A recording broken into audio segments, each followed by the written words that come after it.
In the last episode, we identified your creative blocks. This one will show you how to smash through them.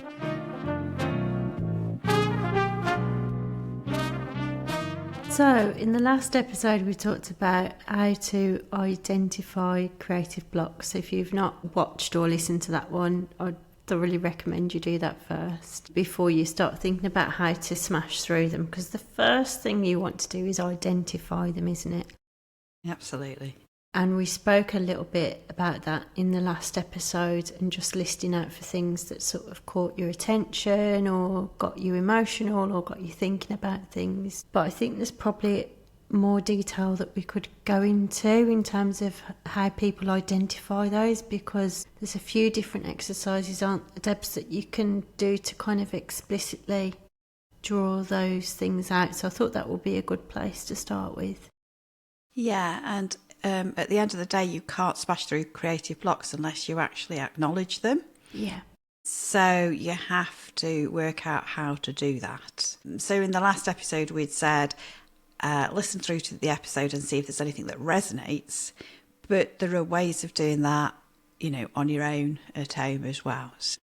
Well, I do think a big part of identifying your creative blocks is obviously it's being self-aware, isn't it, about the things that are potentially kind of getting in your way and cropping up. So I think the first thing that you can really do is just start being aware of your thoughts and what you're thinking and what you're telling yourself. And like we said in the last episode, really begin to question those thoughts and beliefs, because you might think it's just a fact, and actually it might be something that's holding you back, or there might be an alternative way of kind of thinking about it or solving that problem. And a great thing to do, which we've talked about in the past, is you can do journaling. And we're not telling you to do journaling. You have to find your own way, really. But that's one of the ways that you definitely, somehow, it almost like separates you from the... Because it's very easy to get caught up in your own thoughts, isn't it, and get emotional about them and not being able to kind of see clearly. Whereas if you put it down on paper, it makes it a little bit more easier to deal with somehow. I often find as well, if I try and journal every morning and do it as part of the morning pages, which is something that Julia Cameron recommends for artists in the Artist Way as an exercise, and it's just free flow writing every morning. And it does just get out a lot of the gunk in my head as well. So it might be just the process of putting something on the page is enough for you to deal with it as well, and just kind of get out of your own way a little bit. But sometimes you surprise yourself with what you write. Yeah. So that can happen too, which is quite interesting, because sometimes when I say that separation, it's like almost like when you read it, what you're thinking is like somebody else is saying it, and you're often you're kinder to other people, aren't you? It sounds weird, but if somebody else says something, you tend to go, yeah, but think about it. It's not quite how it seems. And I think that's what happens by separating yourself out. Another thing that does that, and obviously there's different ways of doing it, but if you actually have ever done meditation, and I sometimes do meditation in the morning, and you can do something called noting, and that's really interesting, because when you sit and have meditation, people think you empty your mind, but actually you don't. What you do is you sit very quietly, and you can focus on your breathing, you can focus on something. So if you didn't focus on something, it'd be very difficult to empty your mind, because all your thoughts race past. And I like the idea of sitting at the side of a busy road, and letting the traffic go past and not getting caught up and running into the middle of it, because those are your thoughts that are going past, or leaves sort of going down a stream, and it's very easy to get caught up in that stream. If you can sit there and note when you start to get caught up in something, sometimes just the action of doing that and just going noted, and you can think to yourself, it's a thought or it's a feeling. Sometimes you'll find that something will be coming up a lot, and then you go, okay, what is it? And then you could either journal about it, or you could just noting it sometimes is enough. It's the same as what you said, just writing it down can be enough to make you realise that actually you're just getting caught up in it, rather than it's a fact of, something and you just think, oh, okay, what's this about then? I don't feel good enough to paint, or my, I don't know, sister was always a better artist, or whatever it is. There's a thought, and it's like if somebody else said that to you, you'd go, but you could be your own artist. So it's almost like by noting the thought, it puts it almost separate again to you, so that you can look at it a bit more logically. So yeah, and as humans, we are designed to kind of think about the things that could potentially cause us trouble and spot for danger and those sorts of things. So it's important to remember, like, your brain is trying to protect you, but when it comes to making art, it's like, it doesn't really make sense, does it? No. It's like, art isn't going to hurt you, but what you do when you're stepping out of your comfort zone, it's because you're not unknown, used to doing it. Yeah.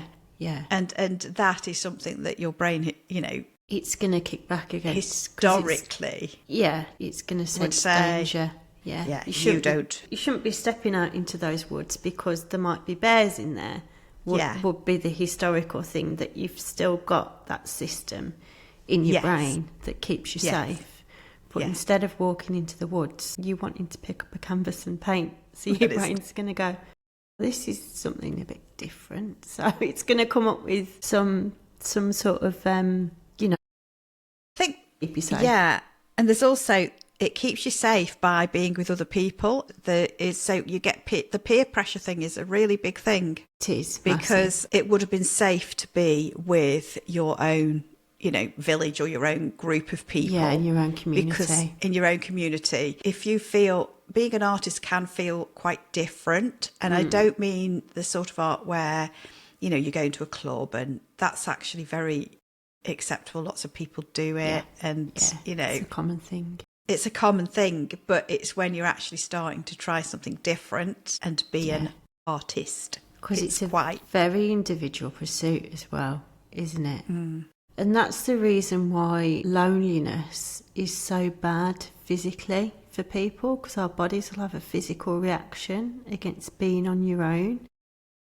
Because historically we've needed communities around us. I still think we do need communities around us. We do need community. Yeah. And we've kind of drifted from our norm in a very individualistic society.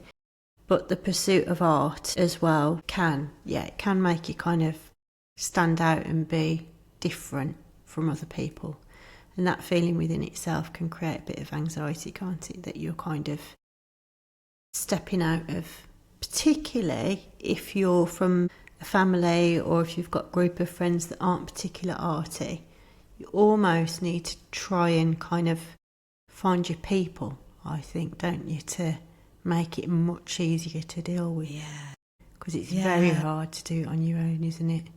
Yeah, and that's possibly why I found it easier, actually, when I think about it, because I did have arty people in the family. It's seen as a thing that is good. Yeah, so my granddad was a carpenter, but he used to whittle, like, little, I think I've told you about it. I don't know whether I've told you on the podcast, but whittle little sculptures. And he was Maltese, and it's a very, I think this, have you ever been to Malta and they've got the sculptures in the churches? No, but I've seen them, yeah. Yeah, I think it's quite a kudos type, respected thing to do. Yeah. Yes, it's seen as a good thing. And being a cabinet maker type thing, being able to, he actually worked on the Spitfire wings because there was wood on the Spitfire, and he would have been able to make furniture, and that, all those things are real skills, aren't they? And he even made mum toys. She didn't have lots of toys, but other children had none. So these skills were seen as important. Yeah, and I think that, my mum wanted to do art, and she went back to art school when I was a teenager, so I saw that too. So that's quite interesting, isn't it? Yeah. And then my sister went on to do a fine art degree. I didn't, but I did poetry, and my dad always wrote poetry. So yeah, it was. And my dad took me to the library. It was a big thing going to the library. Yeah, it was a wonderful thing for me. Yeah. So you're not going to always. It does make a difference. Yeah. It does. I just went into science and other things. I did academic stuff, but I've come back to it, haven't I? And yeah, it's interesting. Yeah, it is. But sorry, back to blocks. Oh, we're smashing those blocks.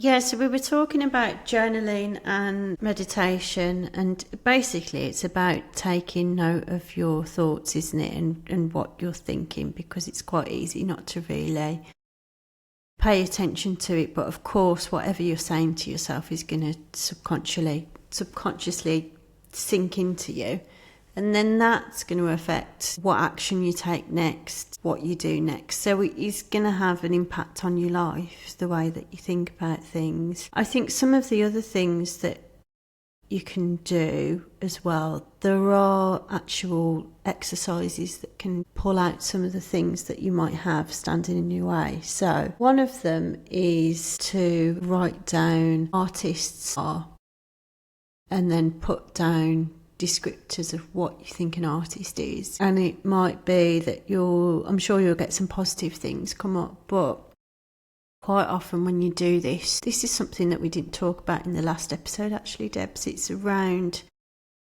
the myths of artists. So artists are poor, artists are irresponsible, artists have mental health problems, artists can have addiction problems, artists are promiscuous. There's all these myths specific to artists, isn't there, that we're just like a crazy bunch of like...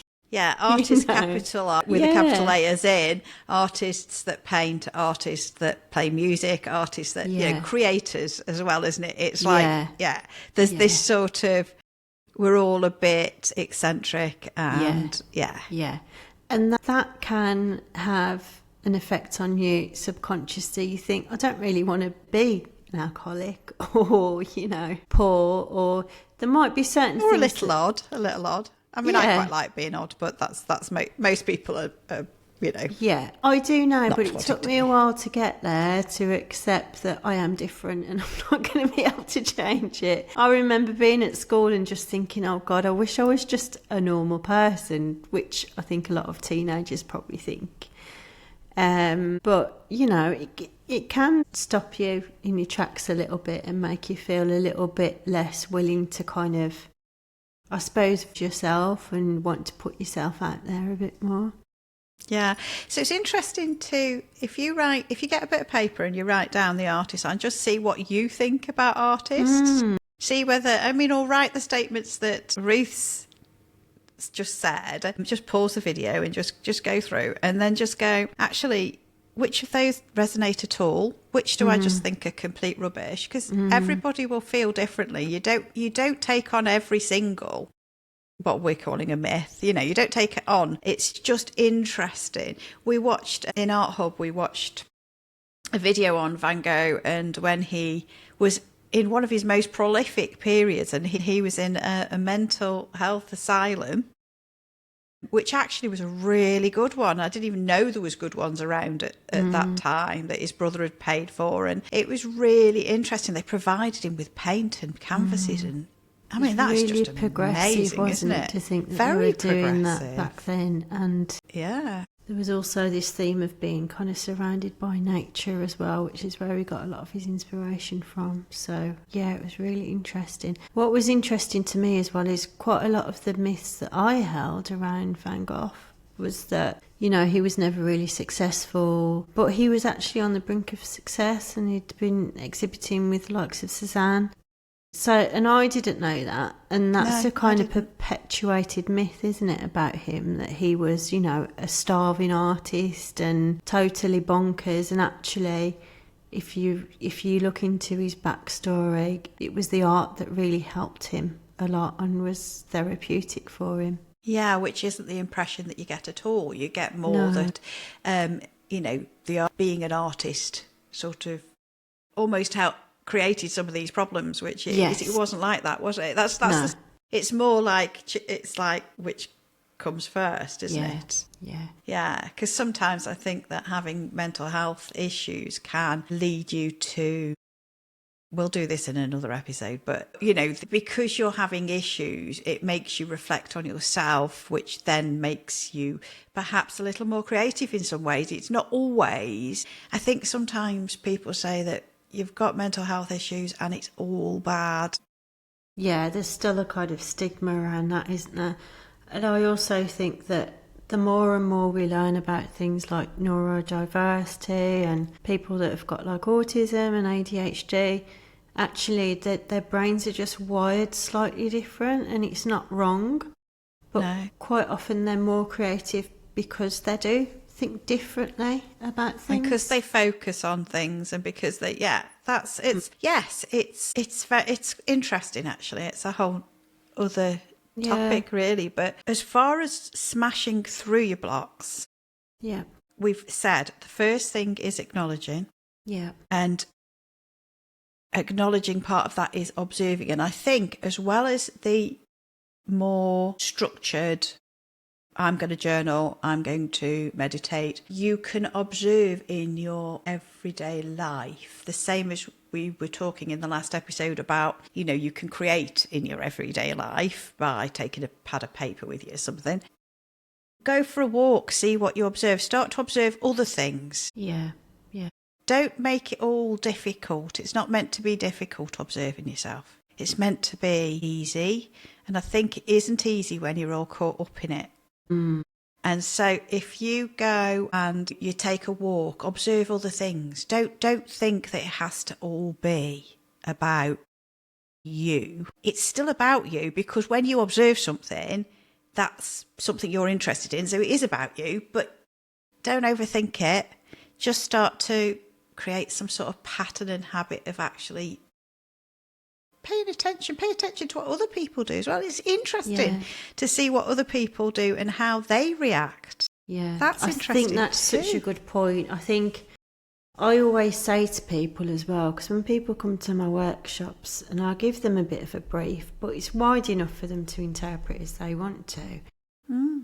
And you'll always find that people will be drawn to different things anyway and create different pieces of art anyway, regardless, because that's just the nature of who we are. But quite often they'll be like, am I doing this right?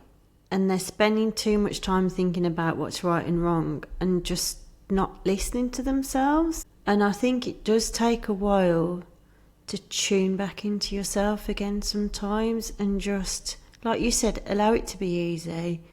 Notice what you're noticing and just really honour whatever it is that you're interested in. It doesn't need to be anything like really deep or really major to be valid. It can be, I like leaves and that's great, and I'm going to, experiment with leaves for a while. It doesn't have to be anything major.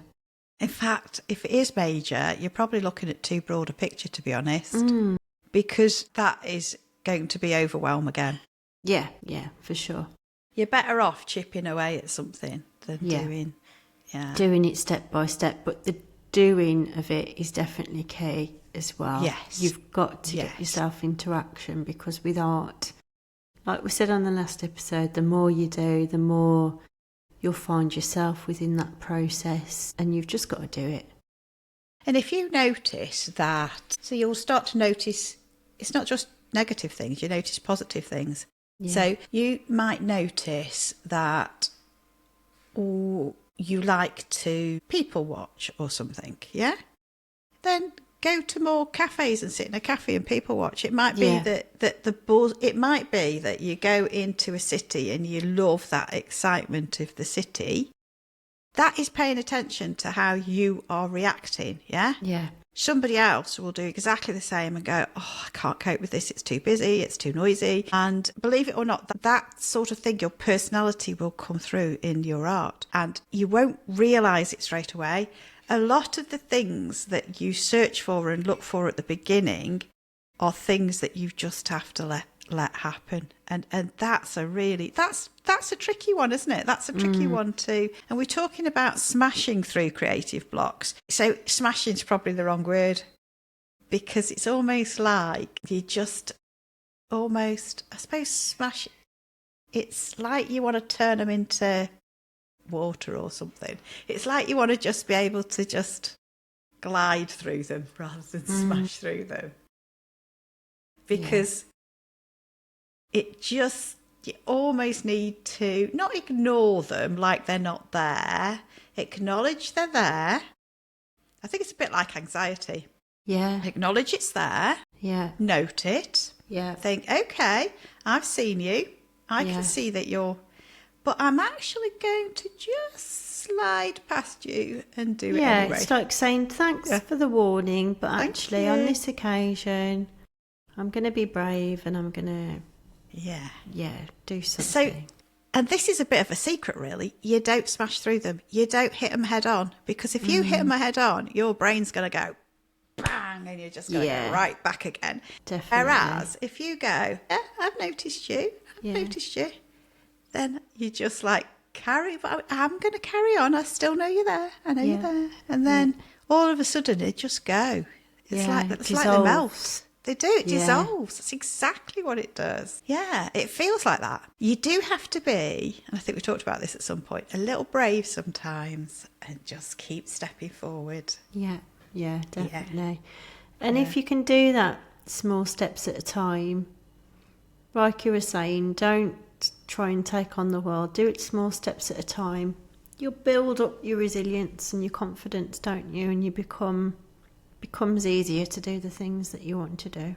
It also becomes easier because when I'm looking back at what we talked about last time, and we talked about others' opinions, this is quite a hard one, isn't it?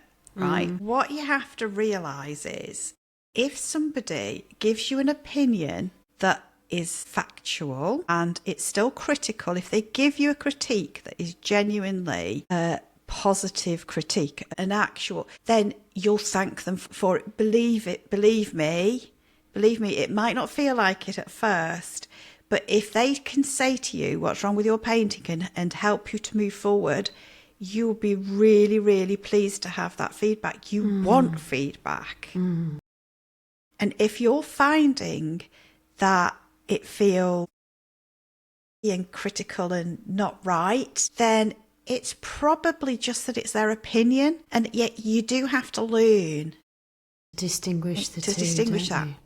But the reality is, you do exactly the same thing.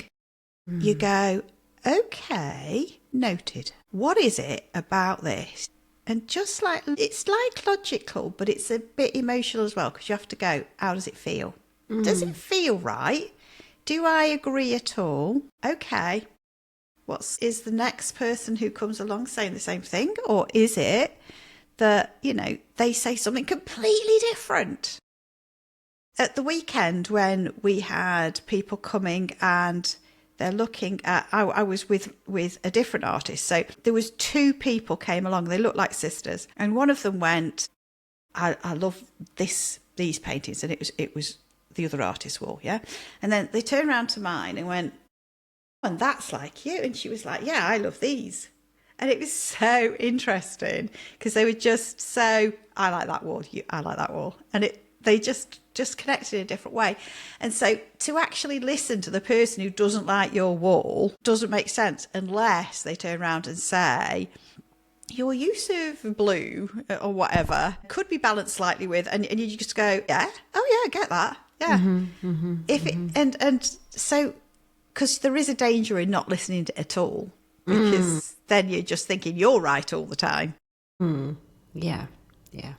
It's just learning, and you do need an element of resilience. You use that word. You do. I think. Yeah.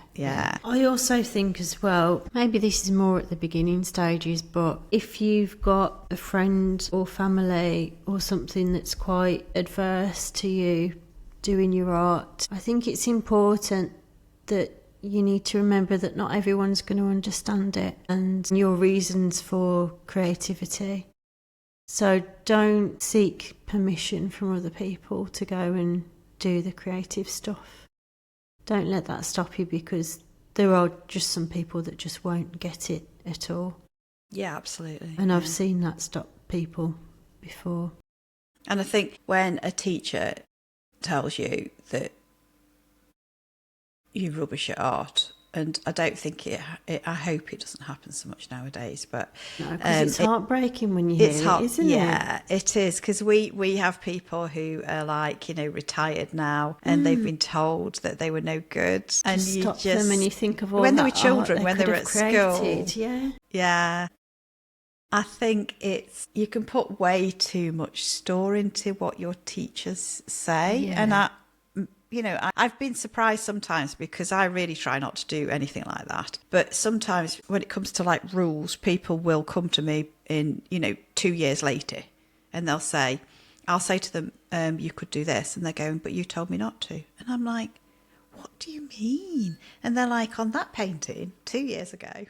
And you're just going, oh, you told me that I should be. And I'm like going, okay, but I might have just been referring to one painting, not your whole art not career. everything that you paint thereafter.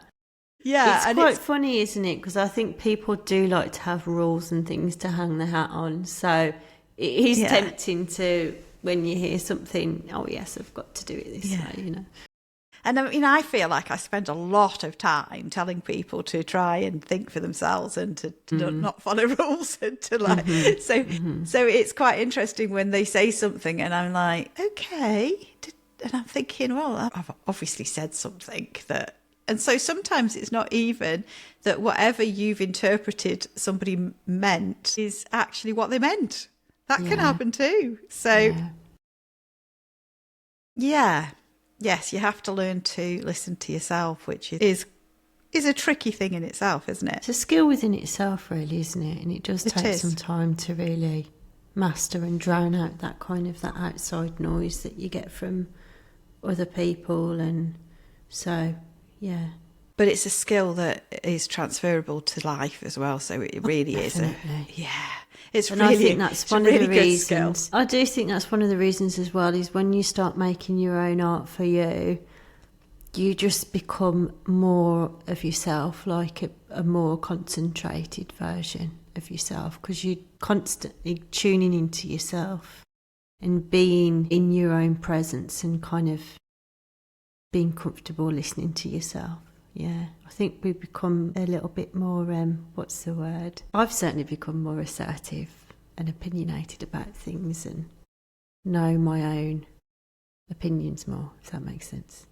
Yeah, because opinionated makes it sound like... Opinionated is, you think of as somebody who thinks that only their opinions are right, and that's not what you mean. No. What you mean is that you know what you want. I know my own mind, I know my preferences, I know. And that's a good thing for everybody. That's a good thing for the people that surround you as well. It is. It's not a bad thing. I have found on the way during that process, because I did used to be quite a people pleaser, and I still need to watch that in myself as well sometimes, that I had to have a few conversations with people about expectations around certain things as well, and carving out time and space for myself, and how art is really important to me. So you might find at certain points that you do have to have those sorts of conversations. And it might be, I want to use the kitchen table once a week to make my art on. So at some point you might have to have those sorts of conversations as well with people, to actually give you the space, the time, whatever it is that you need to do your art, and kind of help them understand why it's important. Yeah, or you take over a whole bedroom. Or even convert a garage. You don't have to do all those things. No, it's fine. Don't listen to me. But some people might struggle with that more than others, Absolutely. Yeah. And also, it depends on your partner, because sometimes it is difficult. I do have quite a long-suffering but very supportive partner. The other thing is, as you start to take steps, you want to celebrate those little wins. Absolutely. And I mean little wins. Yeah. That is, pat yourself on the back, tell somebody what you've done, or write it down, or just like, I mean, we were in that art business membership, and she actually had little wins as a thread on its own, didn't she? Yeah, as a topic. And that yeah. as a topic, and that was really nice because people would come on and say some of their little wins might be, I've gone out for the first time and noticed people start to notice more colours when they start doing art. It might be something as simple as that, or it might be that I actually entered an art competition. I haven't won, I just entered. Yeah? So it doesn't have to be that just the little win is just that little step you've made, acknowledging them, because they do add up. They do, and it's quite easy to forget how far you've come because you're quite often just focused on the stuff that you haven't done. Yeah. Don't give yourself enough credit, do you, for all the things that you've done? No, I mean, I've never thought to try and count the paintings I've done, because now I've done a lot of paintings and you just don't even think about it after a while. So sometimes as well, and I think this is the final one I've got actually on here, but I'm sure we've got more to discuss, but it's, you can reflect, and I love my reflection studio journal, because that in there I'll put paintings and what I've liked, or photographs that are like other people's artwork that I would like to actually achieve, and in those I just like it because it's almost like a pause, but you're looking back, and sometimes it's not looking back. Sometimes in that reflection journal it'll be looking forward. What is it that I want to achieve as well? It just gives me a space, but a space in a sort of sketchbook type form, but it might not be that I have to sketch. I might just photograph my work and print it, or just, I like a bit of glue. It's like a little bit of glue and sticking things in, and a little bit of writing stuff. It takes me back to childhood, really. Yeah, it's fun. Yeah, it is. It's fun and it reflects, but it gives you space in a different way. Yeah. We talked about in the last one, we talked about blocks of time, money, resources, and we did actually talk a little bit about how you can overcome them. Start off small, start off with a tiny area to give yourself space, you don't need your own studio when you first start. You just need a small area to work from, even just a sketchbook. So or even having a bag that's really practical, like in the summer, in order to make it easier for going out sketching, I just always have a sketch bag ready. In fact, I think it's still here. It's under my desk here, because I haven't taken it. I haven't emptied it. Sometimes I empty it in the winter, but I thought, no, I'll just leave it there so that if I feel like it, it's just ready. And little things like that. Makes it easy, doesn't it? It just does. Yeah. Yeah, and if you can have yourself set up so everything's ready to go, then you're not thinking as much about, I've got to get all this out. It's a bit like going to the gym. If you've got your gym kit just on the side or in a particular area in your wardrobe, you pick it up and you're ready to go. You're not thinking, but I've got to do this, and because your brain is going to get in the way and give you a bit of a fight. It seriously gets in the way of getting ready for going out sketching if you don't have sketch, because the first going out sketching always feels like a big uphill thing, and it's only getting the kit together. That's it. It's not the getting in the car, or it's literally that. And I still feel that now, and I don't feel it through the summer. I feel it first when I go out, and really that's the one I'm most excited about, so it makes no sense. And I know the resistance is just like, I've got to find that pen, where is it?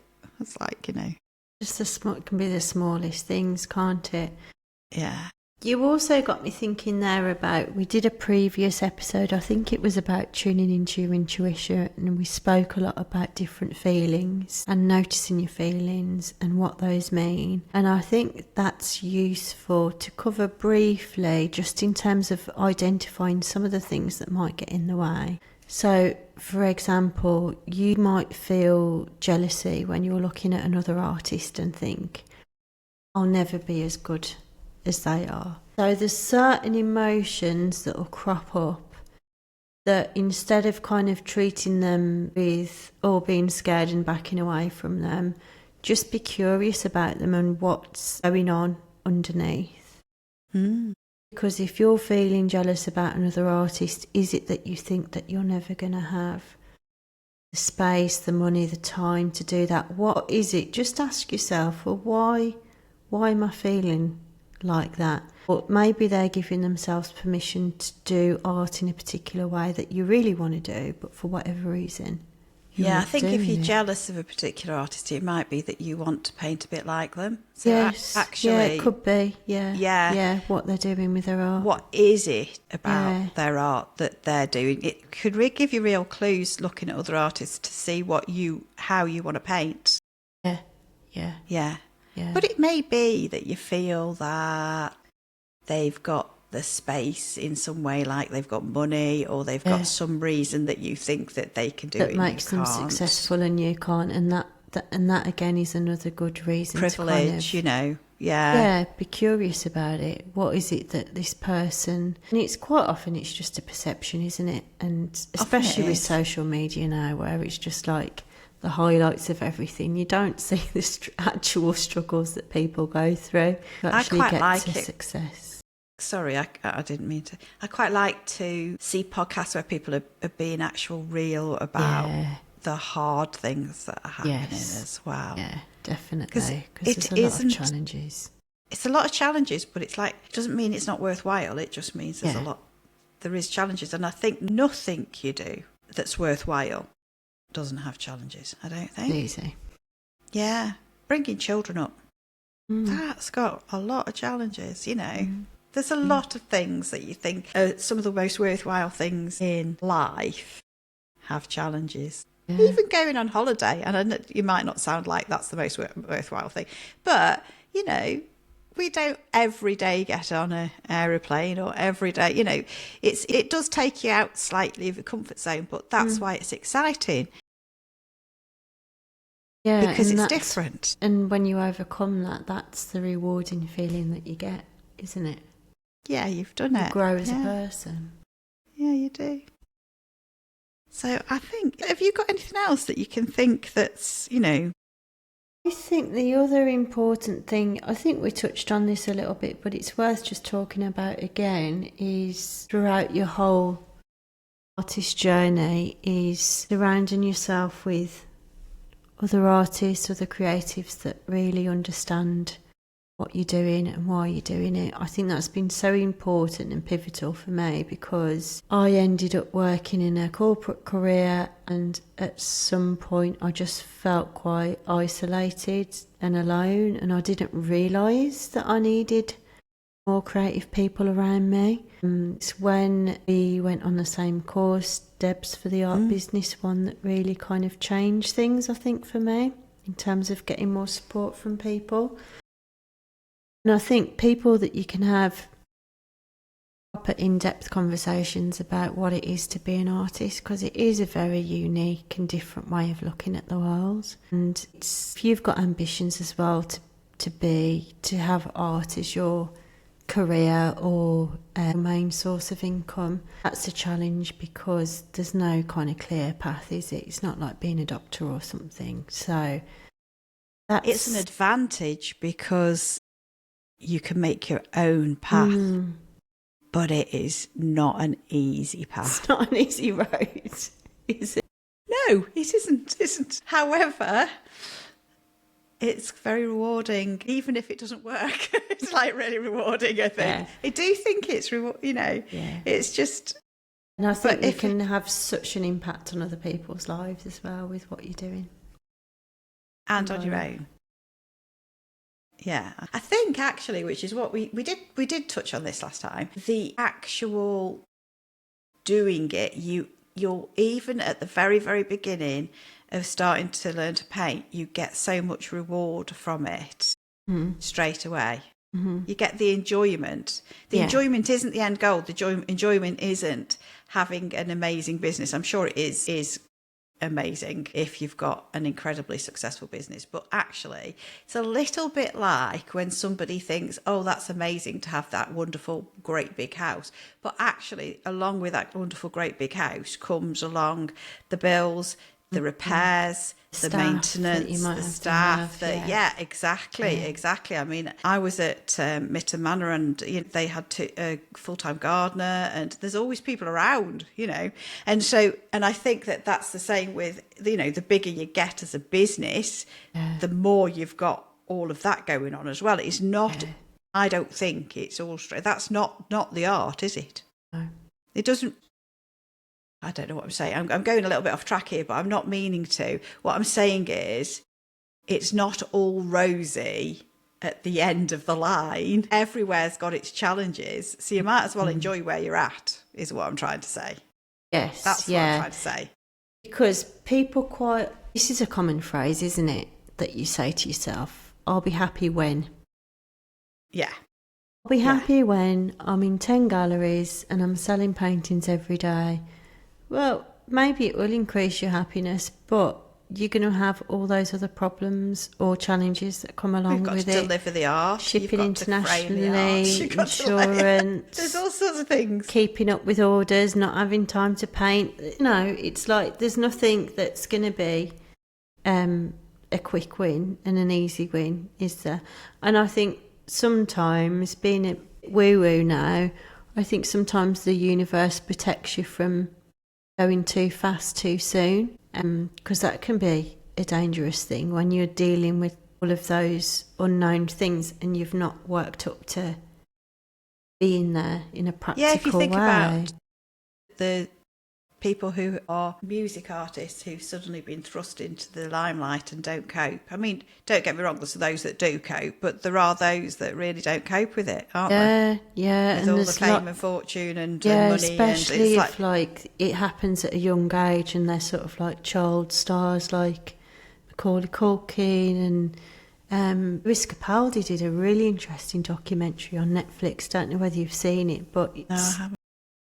Heartbreaking to watch, because that's all he ever wanted, was to be a successful musician. And then he got there, and then he realised all these other pressures were suddenly falling on him to make a great record again. But of course that's even more difficult when you've had a really successful record and people that he's made probably over 10 years, and then people just expect another record with number ones and everything.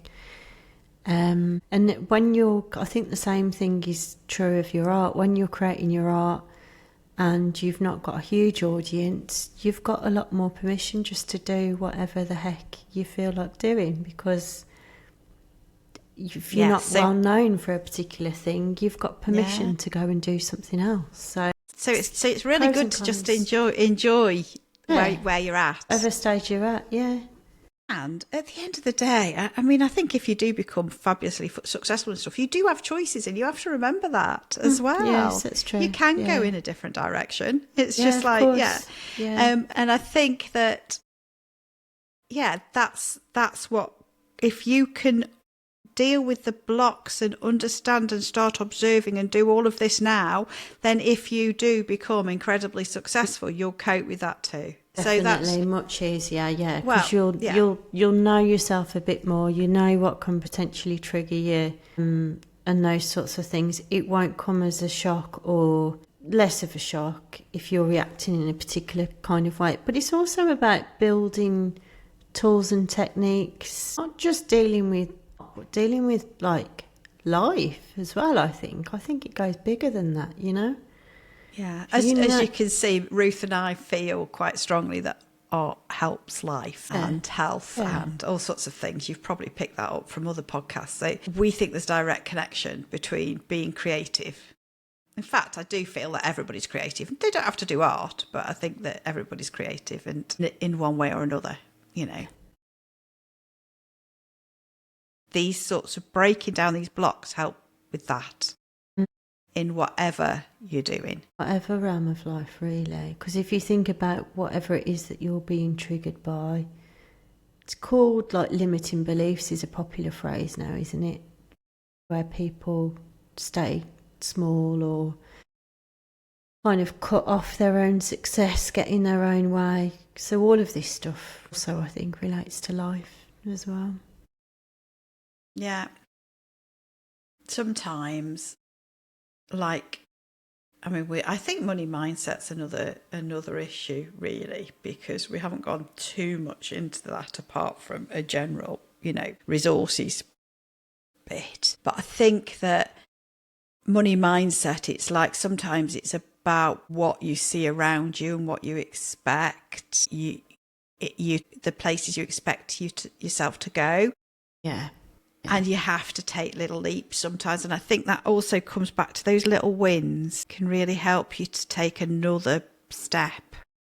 Because it's like by recognising what you have done and then increasing and moving yourself out of that little box that you're used to, moving into your comfort. So you're not only acknowledging that you feel like that, you're then affirming you can step into that by celebrating these little wins and then reflecting back at what you've done, and then you take another step, and then you're expanding those horizons and expanding your expectations, which is a good thing to do. It's quite nice for it to be slowish, isn't it, really, to be fair? It is, yeah, and to go at your own pace, because there is a danger with all this stuff that if you come across something that's particularly triggering for you, that you can go in the opposite direction. Yeah, sort of run away. Treat yourself with kindness and patience and curiosity. Don't be hard on yourself, because we've all got something, especially in, like, if you're speaking about money, we've all got beliefs about what is a good use of money, what should I spend money on, what's wasting money, and quite often all of these things come from very early memories of you growing up and being told certain things about money. We've all got stories about money. Yeah. So I think we've all got blocks and things that stop us, but everyone's unique and different, aren't they? What's going to come up? I think it's fascinating, really. So, to summarise, I think that we need to smash through those blocks in a much more gentle way, so that we can actually just kind slip of past them and let them just dissolve away. Yeah, bit by bit. Yeah. So, surrounding yourself with people who are like-minded helps. Carried away with them, then, and you get past everything. And people help. It's almost like they can be stepping stones over the blocks as well, can't they? Because they can say, I felt like that, and this, and I'm the other side. Yeah, it helps. So I think on that note, I enjoyed that episode. It's interesting. Okay, and I'm going to say bye for now. See you soon.